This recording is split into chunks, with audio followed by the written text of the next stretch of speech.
Welcome to the Slop Temple. We pray this video helps. In this video, I will show how to remove GMC Sierra rear bumper, updated. Disconnect the negative battery terminal and set the truck in park on level ground. Gather a socket set, breaker bar, trim tools, and a helper for lifting. Clear a workspace behind the truck and protect the tailgate area with a blanket or cardboard. Work methodically through bolts and clips, keeping hardware organized and labeled for reassembly. Start by removing any plastic trim and access panels that cover the bumper bolts and wiring.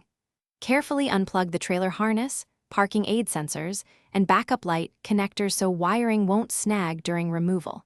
If taillights obstruct access, remove their fasteners and set lights aside. Keep all screws and clips in labeled containers so reinstallation is straightforward. Work with a helper to support the bumper once most fasteners are loosened. If you're finding this guide useful, please subscribe and like the video to support more content.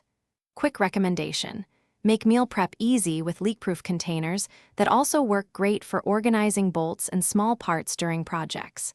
Check the description for the product link and other deals so you can grab one if you like what you see.